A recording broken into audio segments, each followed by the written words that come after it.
Hello, friends. We are back with episode 228 of the Our Weekly Highlights podcast.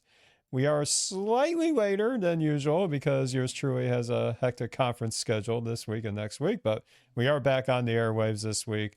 And thank you so much for joining us from wherever you are around the world. And if you're new to the show, this is the weekly podcast where we talk about the awesome resources that made the highlights section, along with other goodies, in this week's issue of Our Weekly at ourweekly.org.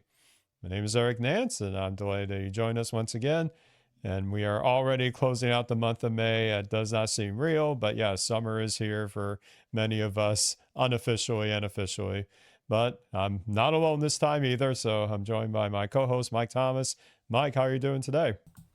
Can't complain. It's a Friday, Eric, and now that we have these new Friday recording times, the Fridays puts a little more pep in our step, I think. So hopefully It that does. shows out to the audience. Yep, and also speaking of pep in my step, I am literally back from a 2.5 day-ish conference. I was literally right here in my neck of the woods, called the Midwest Biopharmaceutical Statistics Workshop. Met a lot of good colleagues there and some old familiar faces. So if you said hi to me at the conference and you listened to the show, glad you made it to our weekly. But nonetheless, we'll get things kicked off here with our show proper. And our curator this week is Jonathan Carroll, another one of our longtime curators on the team. And as always, he had tremendous help from our fellow Our Wiki team members and contributors like all of you around the world with your pull requests and other terrific suggestions.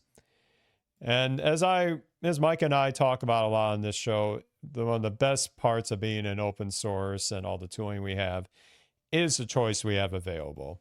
Certainly choice in the packages we use, but when you kind of toe the line between open source and services that often augment these solutions, we do have choice in that as well.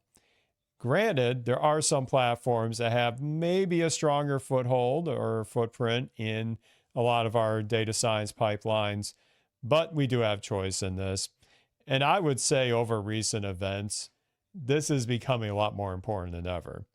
Case in point, our first highlight here comes to us from Nicole Arini, another very frequent contributor to Our Weekly. And she has a great new blog post talking about Quarto, which again is a very familiar topic to us, but with another method of deploying these online, your Quarto documents, with another service that's not GitHub. This time we're talking about GitLab. Now, I will try to watch my words here a little bit, but if you've been reading stuff online, GitHub's had a tad bit of reliability issues lately, some hacking here and there, and for me personally, very important GitHub action workflows that just kind of die a painful death because of timeout issues in the last month. So sometimes you're stuck with that if you're in an enterprise environment that relies on GitHub, but if you're in a personal project, you do have choices to make. So GitLab is definitely one of those choices. Mike, real quick, have you done much with GitLab before? I've had a couple clients who are on GitLab and really only used it for typical Git type of commands. Haven't really used it for CI/CD the way Nicola demonstrates in this blog post, but I've found it pretty analogous to what GitHub offers. Yes, I feel the same way. And now for you out there that are hearing about GitLab for the first time, or maybe you've known about it, but you didn't know about the CI/CD pipeline, there are a lot of similarities. There are a couple differences, but because we have Nicola's great post here, we can highlight it in a real practical example of publishing Quarto documents. So what you need to set up with is that, first of all, GitLab is free for personal use for open source projects. They do have enterprise editions that your enterprise might use, but you could sign up for an account free of charge. Trust me, they're not sponsoring this show. It would be another story, but we're doing this out of our pocket. That's another story. But once you have an account on GitLab, you would be able to create a repository very similar to what you would do in GitHub and be able to connect to that to your local environment, much like you would with GitHub. So that part is fairly straightforward. But then for the motivating example here, we do have a Quarto document. Very straight to the point analysis of the Palmer Penguins data set that creates a visualization that will be outputted directly into the report. And so you can run that all locally like you would usual with Quarto installed on your system. Here is one tweak that you may not do if you just have a single document that I actually agree with is a good tweak to make, no matter if you're going to GitHub for CI/CD or not. You can create what's called a Quarto project. And the way this is done is you create a special file that Quarto understands called _quarto.yml, a YAML file. And it can have literally, like in this example, just a couple lines. One is the project literal grouping, which is project. And then within that, you can have a setting called output dir. And normally when Quarto publishes the site file or the files for your document, it usually does a folder called _site when you do a project. She actually recommends changing this to public. And the reason for that is that GitLab treats these public directories in your repository as a very special area that it will serve your website from. So that is one quick tweak you can make. But again, you could have these project files do all sorts of additional settings. And if you've ever done a website with Quarto, you definitely have used this file, as Mike and I have done in the past with our Shiny and production training websites back at PosiConf years past. So once you have that ready to go and you got your report compiled, you can commit that to your repo. And as long as that public directory is in your repo, guess what? You can now go in your GitLab settings and you can get a website already deployed. Now, there's one little catch though. You do need something to tell GitLab to deploy it. In GitHub, you might do the pages, setting, and you can configure what directory it serves and what branch it serves. With GitLab, you're doing that through another YAML file that does tie in with their CI/CD pipeline. And the syntax for this is .gitlab-ci.yml.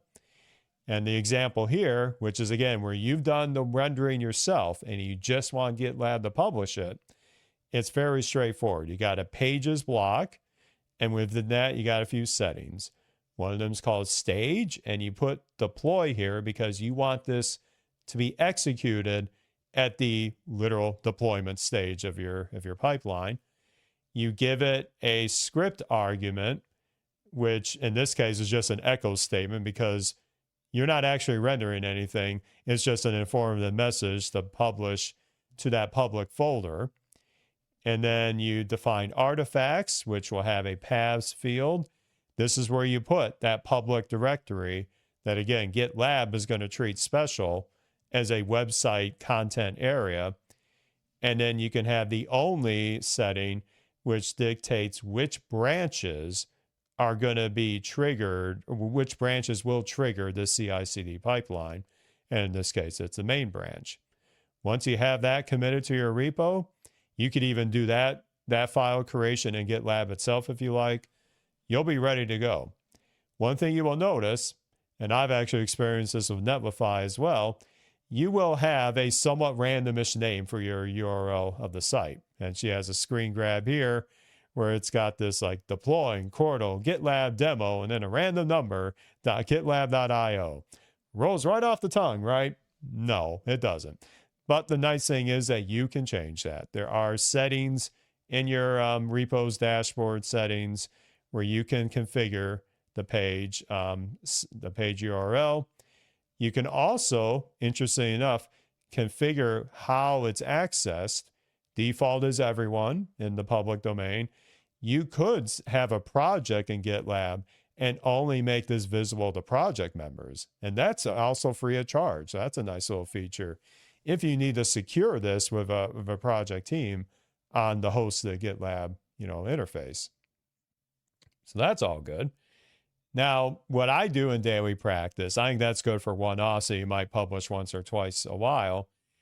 I like to have an action in GitHub do the rendering for me. I like to have, in that case, I run the source, I look at it locally, but then I push it to the repository online, and then it does the rendering on its own in its own CI/CD interface. You've got a couple of ways to do that here. One is if you want to take advantage of Quarto's feature, the freeze computations, that's a setting you can do in your YAML of the Quarto doc, and it will create for you a _freeze directory. Then in the case of a plot image generation, you'll have literally the image of the plot saved in there. So if you end up doing that and you want the CI/CD to take advantage of that, you do have to augment that GitLab CI YAML file a bit more, because now you're towing into the line of tapping into a container image to help you with some of the rest of that processing. So I won't read the full example here, but the key part is that you can define the image. And if you're familiar with Docker, you'll feel right at home with this, the container image that the CI/CD pipeline will use. And in this case, we want the Quarto image for this particular flow, because the images by default with GitLab will not have Quarto installed, because it's obviously outside of their standard pipelines. But that already exists in the community by Posit under the Quarto dev org with the Quarto image. So instead of then that previous example of the script argument of doing that echo call, in this case, you're going to do in the script argument Quarto render to run the Quarto CLI to render the document. And then there are some other things that you can do for the rules of this, such as if you're committing to the main branch. But that is the tweak you'll want to make if you do the freezing of the computation. But once again, there is more you can do here. And that is, you want to actually run our code in the Quarto doc when you are pushing this to the repository. So last but certainly not least, this is the flow that I typically do. And that is that you have, again, the CI/CD service actually do the R code rendering. So in that case, we're going to change the image up a little bit, because now we don't just need Quarto, we need R as well. And that is where we are going to do the rocker image, which we talk about many times on this show. The rocker image, and in this case, they have special rocker organization for Docker, I should say. They have sub images that are tailored to different purposes. And Nicola, in her example, is using the verse image, which has much of the tidyverse already installed for you. So you don't have to install additional packages. You could augment this with RM if you want to do more custom package installation. You would have to then figure out in the script section what you want to do. But in fact, there is an example of that here. So in this verse image, unlike the Quarto image, we have to install Quarto ourselves. So there is a handy argument or setting in the YAML called before_script. This is where you can run arbitrary commands in the CI/CD image before it runs what you actually want to do. So in this case, Nicola has examples to install Quarto and install the Palmer Penguins package, because that's not by default in the verse image. So once you know to do that, then it's pretty straightforward. Then your script argument is still the same as the previous example. It's our script render, Quarto render, I should say.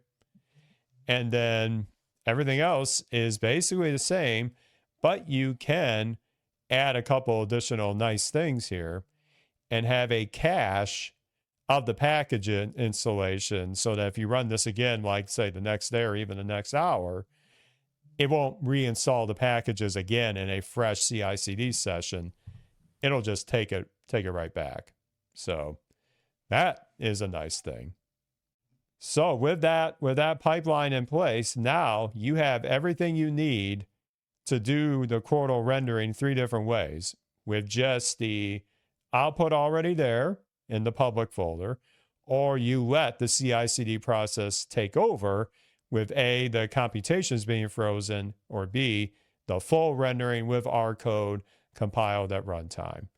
Now, there are some important caveats to consider if you're new to this. I've known this from experience. When you're doing any custom images in CI/CD that are based in Docker, type of images, these are running Linux under the hood. So some of these R packages might require system dependencies. Cough, cough, XML2. Don't ask me why I know that, but you will need those from time to time. And also, if you're installing packages from GitHub that are not on CRAN, you might have to add an environment access token from GitHub into your GitLab repo settings as an environment variable. Much like how in GitHub Actions, you might add an arbitrary environment variable to some API service if your GitHub action needs it. Well, GitLab can't automatically install packages from GitHub without a token from your behalf.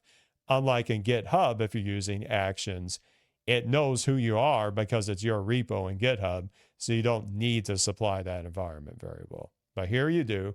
But yeah, Nicola has the full example of this on a GitLab repo to be appropriate here. So I think this is a very welcome alternative in spite of recent times with GitHub's somewhat issues with their service quality. Choice is good, and GitLab is a very viable choice here. Definitely. I really appreciate Nicola's rundown here of how to use GitLab for the CI/CD pages deployment. We have functions from the use this package and the DevTools package, I think, or maybe even package down that do this for us pretty much automatically with GitHub pages. But I'm sure some users would appreciate a similar function for GitLab, and Nicola's laid it out perfectly for here right now. Perfectly here for us. So you also mentioned Nicola's recommendation to change the deployment folder to public for GitLab CI/CD pipelines. And there is a little call out in the blog post as well, recommending for those using GitHub to change your output directory to docs instead of _site.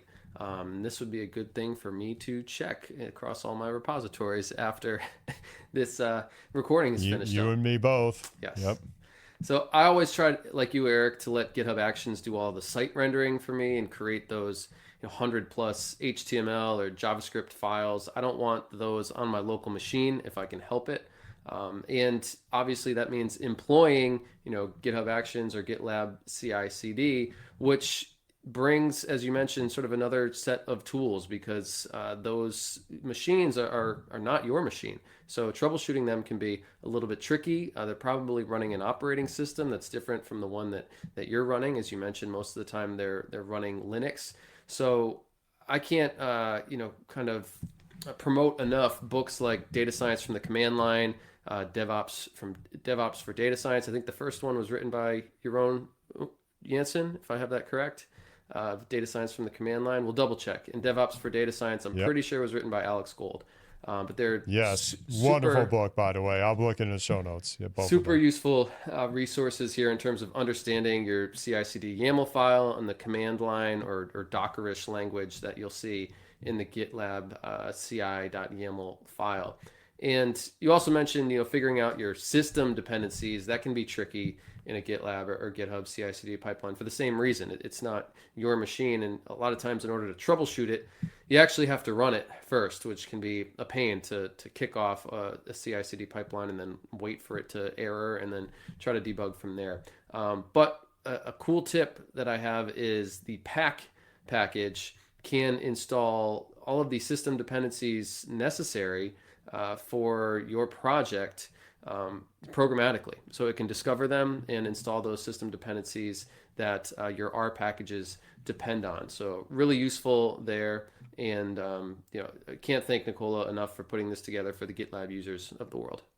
Yeah, and I know that's increasing at a pretty decent rate these days. And I do think there's a lot of things you can do with CI/CD, and the fact that most of them have the same underpinnings. You might have a couple syntax differences here and there in the YAMLs that you built in here, but you will see very consistent type of paradigms from GitHub to GitLab. Even some of the Git like repository, providers that you can self-host, like Forgeo or Gitia. Yeah, they're all Gitia, I should say. They all offer some CI/CD stuff. Now, of course, with GitLab and GitHub, they're doing the hosting for you. So that's hard to, it's hard to beat that kind of arrangement. But again, if you master these kind of skills in more than one provider, you'll be set up if you have to pivot to other things in the future. And so GitLab will be a good way to learn that going forward. Absolutely. And I think the fundamental concepts extend to just the idea of making sure that the code that you run on your own laptop works someplace else. Exactly, because you don't want to be the victim of, it worked on my machine.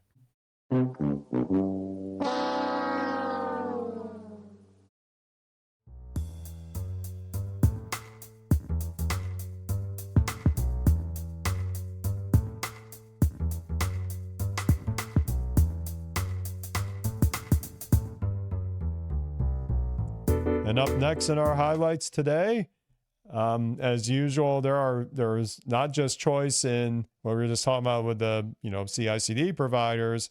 Of course, we have choice in our data science languages as well, and in the world of AI and LLMs helping us out with our code generation. You are having a bit of an easier time maybe to pivot back and forth as you need.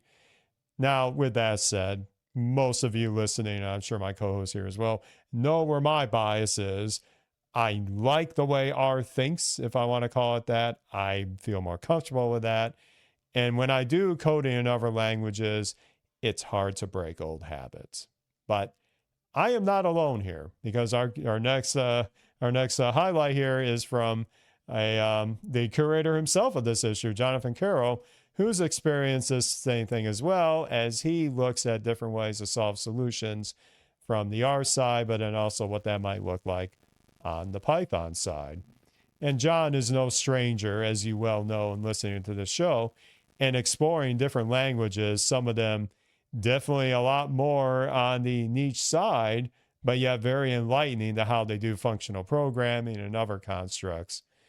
But in today's world, the lines that we see between R and Python have especially been starting to be blurred a bit. Mike, you know this very well from your talk at last year's PosiConf. There are a lot of interesting synergies here in the world of data processing and even table generation that you can feel comfortable going back and forth. And even the framework we talked about before, Quarto, works just as well to intermingle both R and Python code in a report if you would like. So there are times that John says in this post that he needs to use Python directly if there isn't like a nice R equivalent package to wrap like an API or some other, niche processing, because Python is first and foremost a generalist kind of programming language. It was never built solely for data science at the outset, albeit with the machine learning, explosion, it definitely got a leg up on that side of it. But there are times where he sees that a pattern he does in R is just different in Python. Not to throw shade or anything, but the example that we have here starts with one of the family of the apply functions, the sapply function to be exact. In R, it is very convenient to basically treat that as a vectorized kind of operation. When you supply a vector, then a custom function. In this case, it's doing the vector of numbers to the squared operator, and you get, if you have a vector of like 2, 3, 4, 5, you get the vector back of 4, 9, 16, 25. Very straightforward. Now in Python, not quite like that. You have to turn to a map function and then supply a lambda inside that. Is just another syntax for anonymous function. And then you will have to, in order to get the values out, because you get like an iterator object out of that, you have to wrap that in a list, and then you'll be able to get a vector out. And there are other ways you can do this as well, but that's already a different idiom, as John puts in his post here. But that's the base stuff, right? It gets even more different when you sometimes have a package, but there may be a different approach. And in R, there is a handy built-in function called table that if you have a vector of observations, say letters in this case, and you want to tabulate how frequent the letters come up, you can just get that quickly of a table function, and it is, again, vectorized to know that right way. But then in Python, it looks a little different. You've got to import the counter function from the collections library, and then you can do the sorted, feed in the list of the letters, and then tack the dot items at the end to then get this kind of list of key value pairs where for each letter, it shows how many times it occurred. If you're in the world of Python, you probably don't think anything different about that. That's just the way you work. Yeah, as an R user, that looks really different here. So, so there may be times where you can take the plunge a bit, but maybe just sometimes you'd like to make it look more like R. One way you can do that is literally inside Python, call R itself. There are handy packages that do this called R. I think it's a project or a package called R-functions that let you wrap an R script that you supply in your Python session and kind of invoke it in that way. So yeah, that can work, and that could be great for a little bit, smaller functions, let's say. It may end up not scaling as well when you have a lot going on here, but he's got more examples of how you might do this with like the which function and things like that. And just how far can you go with this? Well, you can go pretty far here. And in fact, one way, as he's looking at this and looking at other examples, like in R, there's the nchar function to look at the number of characters in a string, and it's vectorized by default. Well, Python, like the len function, is not vectorized by default and expects a single value. So you have to iterate over a list again. So you can kind of trick it a little bit, like he does here, where if he just wants to change a regular function like len into a vectorized version, you can most certainly do that. You just have to build it yourself. And in this case, he does that with a make_vec function that defines this wrapper, and it works. And then the other inspiration for this whole post to begin with is sometimes things get really different in the R world versus the Python world, as in a social media post on Mastodon. Elio Campitelli had a bit of a rant, you might say, about what it's like in Python to just list the files in a directory. And it was a callback to what Klaus Wilk had written that we may have covered in either earlier this year or last year, that in his mind, Python is not the best language for data science. Again, hot take, sure, but I can see sometimes where they're coming from, because it's not easy to translate some of these concepts from R to Python to figure out just what we can do here.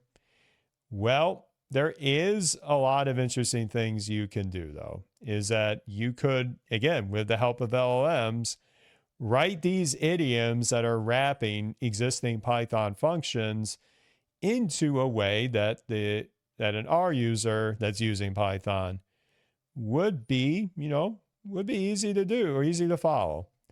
So if you do this a lot and you have these, maybe you have more than one of these idioms in place, these customizations, is that, maybe it's best to wrap this in a actual package. How hard could it be? Well, writing a Python package is a bit different, Mike, but it looks like John here wanted to have a crack at this with the idioms that he wrote here. So why don't you take us through how John accomplished this here? Yeah, after he developed, several of those R style functions and the decorator approach, which is very interesting to handle the vectorization in Python. He goes on to describe the process of wrapping these tools into his first ever Python package that he calls rfuns, F-U-N-S. And his creation and release of the package kind of involved several different steps and considerations. First, development and testing.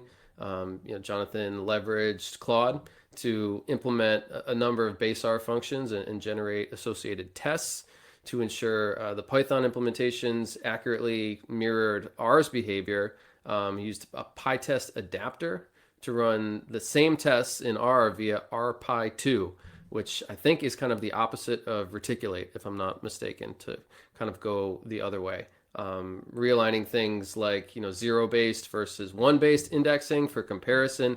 Man, that's a huge difference between the languages. I forget about sometimes. And then in terms of documentation, we know that R has had phenomenal package documentation tooling around the package down site for a long time. A lot of strides being made in Python recently, but still a few different kind of disparate options out there. Jonathan chose Quarto doc, which is kind of similar to R's package down. And he noted that in order to get it to work, he had to actually downgrade a specific Python dependency. So maybe a little tip out there for anybody trying to do something similar. And then in terms of the release process and how it works in Python as compared to the R ecosystem in CRAN, he explored that ecosystem and utilized the PyPI test server to first verify that the package appeared before pushing it to the production server. So the package is now available for installation for anyone. If you want to go with the pip method, you can just do pip install R funds. Obviously, you can do the same with UV, I think, these days, which is kind of the pip replacement of choice from what I hear out there.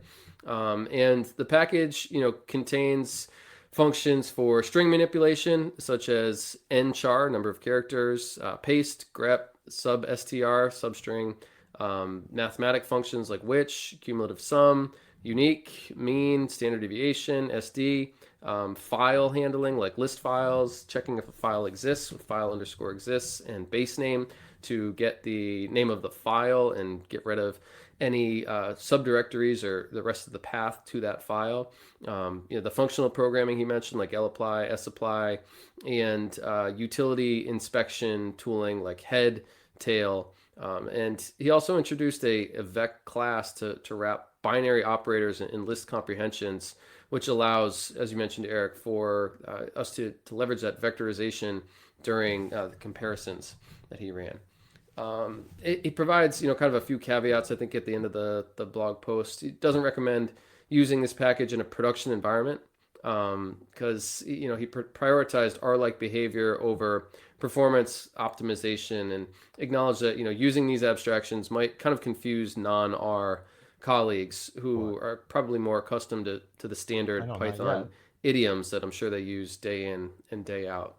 Sort of my last takeaway here is, maybe Bruno Rodriguez, I think, is the one who's coming up with a new language called T, if I'm not mistaken, that supposedly allows us to stitch together pipelines containing both R and Python code in the same language and avoid the need potentially for what Jonathan had to do here. And I run into all sorts of situations. A lot of times it's exactly as Jonathan mentioned, with some SDK that is implemented in Python to wrap an API that I could create a new R package for because one doesn't exist, or it's been archived on CRAN because it's 10 years old and hasn't been touched.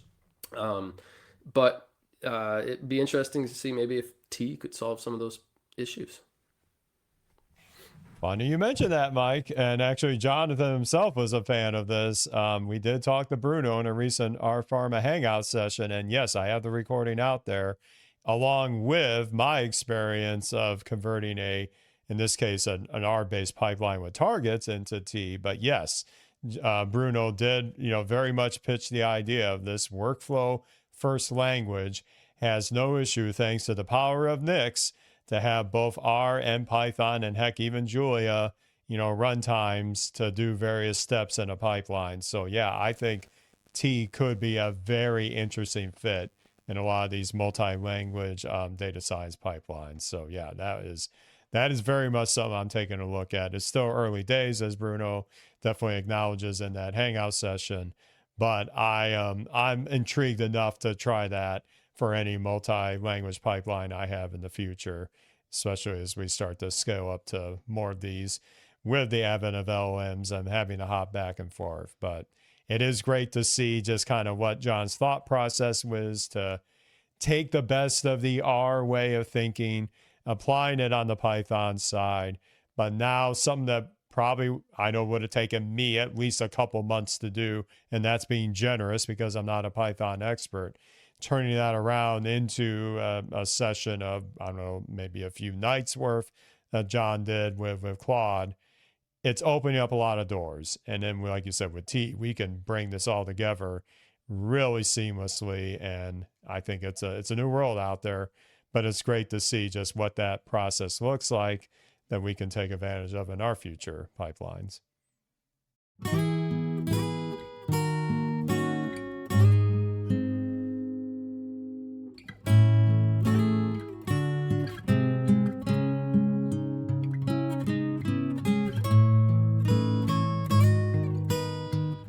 All right, and up next in our highlights to close us out, we and Mike and I can tell you many times we are a big fan of building tests for our packages and our apps, because you don't want to be the victim of, well, it worked when I did that recent change, but now in this new change, you don't want to find out that bug exists from your end user. You want to protect yourself with better tests. Now, there are some cases where you think you are protecting yourself, and you probably are for 90% of cases. But there might be some edge cases that you might miss. And this last highlight here is going to help you with a very clever way to hone in on those edge cases in a very targeted fashion. And this blog post comes to us from Jacob Sobolewski, and he talks about an update to his package, muttest version 0.2, which comes out of the box with more of these mutators, which we'll get to, better reporting, and parallel execution. So let's take a step back here and talk about what exactly is mutation testing.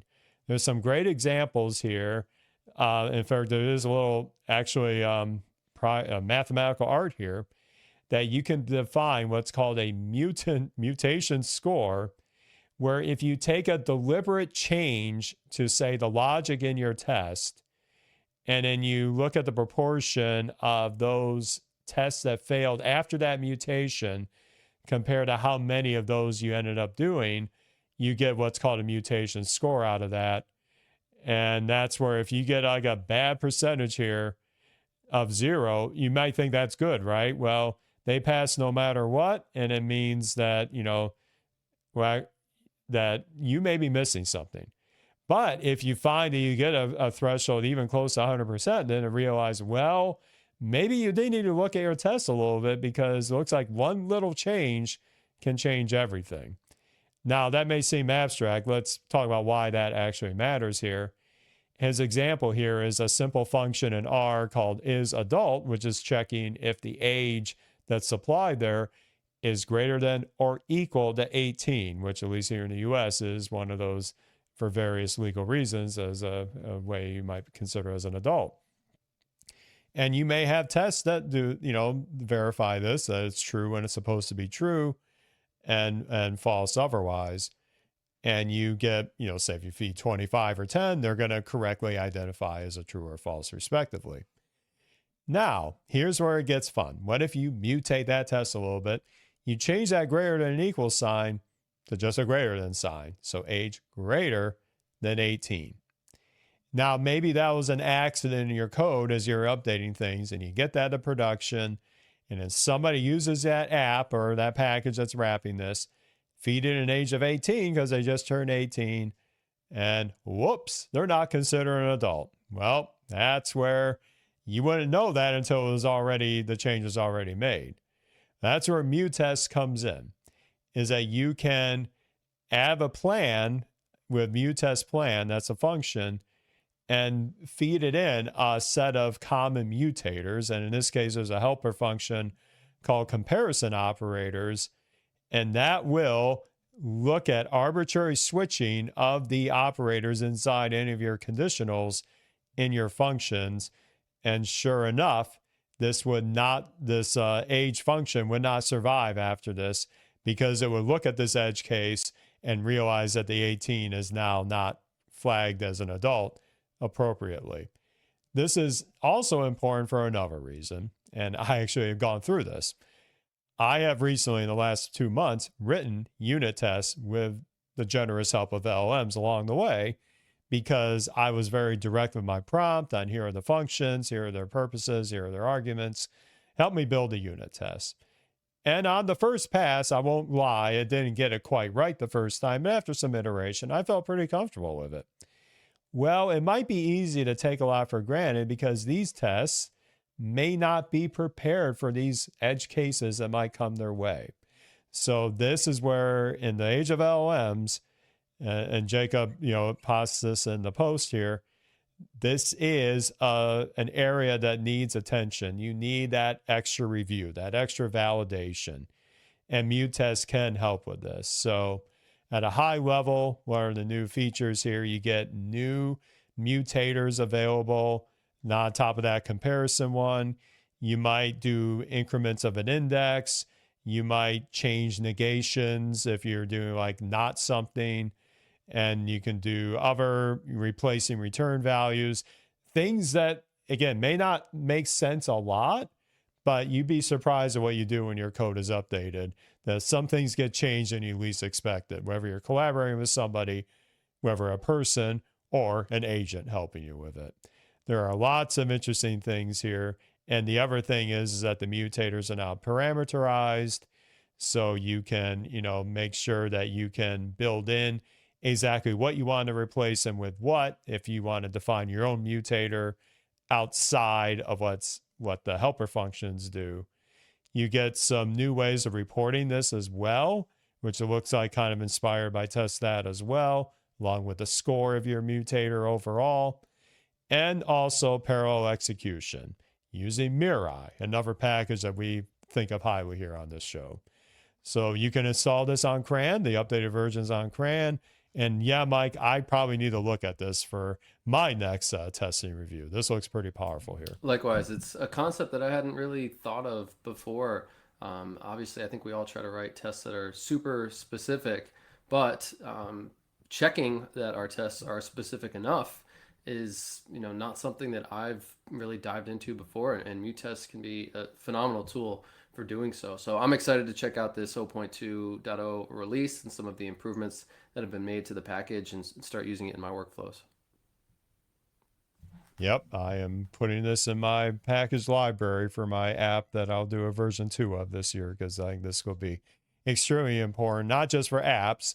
I think for packages, you can benefit from this just as much if it's a heavily used package by your app or by your other users. So this looks really, really promising.